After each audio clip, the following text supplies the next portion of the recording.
Hey guys, this is Stu. As promised, I've done a further update on the Thomas Amselgruber Tiger 1 build, and I did tell you that last time, which was I think update 4, which I filmed 2 or 3 weeks ago, that I would do another further update once she'd been primed, and lo and behold, here she is, in primer, all ready for paint, and I'm very happy with the way this build is going. It is a superb kit.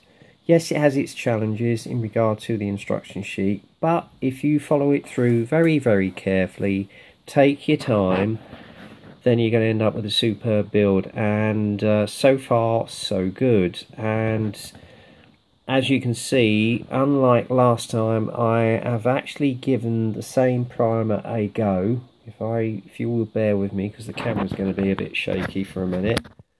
I used the same primer that I did on my previous Tiger build. If I just bring it down here, if you bear with me.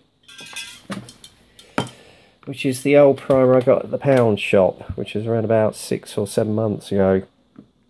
As I say, I actually gave it a much more thorough shake this time, and the finish on it has come up beautifully.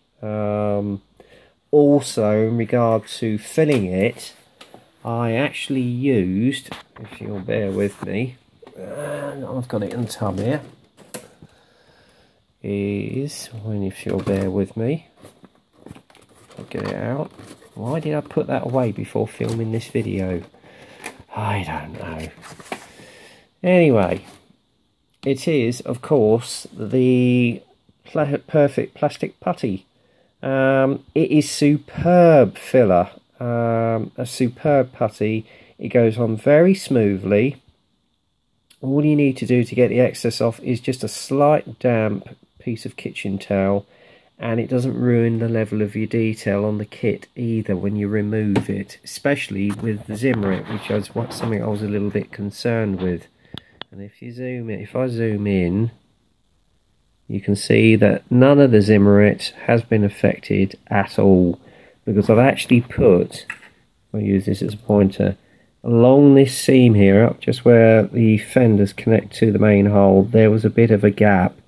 That went embedded down beautifully. One little wipe with a slightly damp kitchen towel, the detail remained intact. And it was very much the same in regard to, if you remember, that big gap I had on the commander's cupola. That has filled in beautifully. I've still got the world seam detail around the edge there. I know it's a little bit out of focus, but it's very much there. And also around the edging of the actual turret at the top there, you can see that the world seam detail has not been spoilt one iota. Everything is in place, and the detail has been remained and been ensured. So I have to say I'm very happy with that product, and I will be using it as my main filler from now on in. But as I say, it doesn't cost a lot. It's around about, I got this one, I think I got this one off Amazon for about a £5.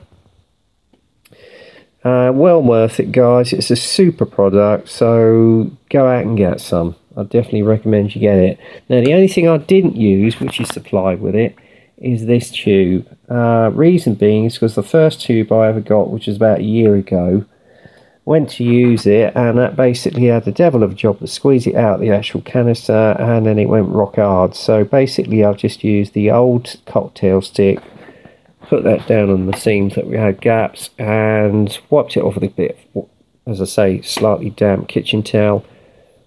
Detail remained, beautiful job, well done. So there you go. As I say, the primer went down beautifully. Admittedly, I was going to use the Halford's black primer, which I've used on the wheels and also the tracks, and I'll explain why I've done that in a minute. But I ran out, guys, so I thought, right, I've still got some of that other primer in use, and I used that. And not only that, it actually gives a good base colour, because a lot of the Tigers in most theatres actually had the Panzer Grey painted underneath, especially the early versions, and then it was painted over. So I might well try out the hairspray technique with the chipping on this. I don't know, I'll have to wait and see. I didn't bother actually painting or priming the exhaust shrouds because I thought there wasn't much point, and I'll be painting them separately anyway, and I won't be adding them on until I've actually weathered the exhaust stacks themselves here, so I didn't see much point in priming them. Yes, I mean, another sorry, I'm losing myself here. Another good example, this is perfect plastic putty. If you remember, there was a bit of a gap with the loader's hatch at the back here. That has virtually disappeared, and as you can see, the Zimmer is still intact. So it's brilliant stuff. The only other issue again I had was with the teeth when I was handling it, so be careful when you're handling it. It's very, very delicate, and it's just so easy to knock these teeth off. Prime example, I've knocked one off on the side here, as you can see at the very front, so I'll be repairing that after I've done this video. But overall, I'm really pleased with the way this kit is going. So there you go. Let me zoom back out. There we are. As regards the tracks and the wheels, well, I'll zoom back in again. The reason I've done them black is I'm going to use the same technique I used on the last Tiger, just overlap it with a little bit of rust, then just go over the pencil just to give it that sort of grounding, worn look. Then put a wash in it, clear coat it, then wear it again around the edge of the rims, and then basically put the old flat coat on. Job done. Now with the wheels, the reason I've done those is the last time I actually painted the wheels on the earlier Tiger I did earlier this year, it took me 5 hours just to basically do the edge of the rims by hand. Now Paul Bretton at ISM has actually given me a far easier technique whereby, if I zoom back out, instead of having to go through all that rigmarole, just use a template, a circular template. That goes over the rim if you a wheel, you spray it, job done. And then that way you get a nice line where you got the tyre definition to the actual rim. So hence that's why I've painted that black as well. So there you have it. Now this will be the last update on the Tiger for a little while, because basically I am going to be focusing on my entry into the Battle of Britain 75th anniversary group build, which is of course the Hawker Hurricane Bioethics retooled. I'll be concentrating on that. The only thing I have actually managed to get in is basically, if I dig them out,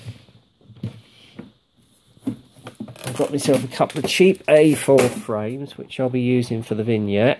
I've just got to get the base done, possibly with some DAS, because I want to make you get the impression it's gone through on a heavy field with tracks, and it's actually embedded into the soil. And then I'll be using some grass on that, but I won't be ordering that grass in until the end of this month, being August. Okay. Because I'll be also using it for my diorama on the Hurricane as well. Anyway, as I say, once the Hurricane's done, I'll be getting back on this build, and then once she's done, I'll be getting back on the AS90. So that's how I've actually planned my builds. Alright. The only other thing that I wanted to point out, which is lastly, is the actual gun cradle. Now, with the one that was supplied with the kit, I had a bit of an issue trying to fit it together. I think I may have already explained this in my previous video, so if I did, excuse me, but if I didn't, then I'm going to tell you again. I basically used the one that was on the Academy kit, cannibalised that.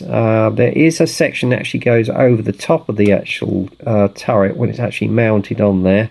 I've knocked that off, so it might just remain as is. So it is what it is, guys. I think I've got it laying around somewhere. If I find it, I'll put it back on. If I don't, then I'm just going to leave it as it is. Alright, and that is basically where we're at on this build. Okay, I'm just going to zoom back out. So there you go, guys. Thank you very much for all your comments on my build so far. I have been actually following on my Facebook page, and one thing I will say to you guys, if you want to post any of your work on my Facebook page under Stuart Scale Models, please do. Don't hesitate. You don't need to be shy, because otherwise if I keep doing it, it's going to make it a bit boring. So yeah, I would love to see some of your work out there, guys. Alright.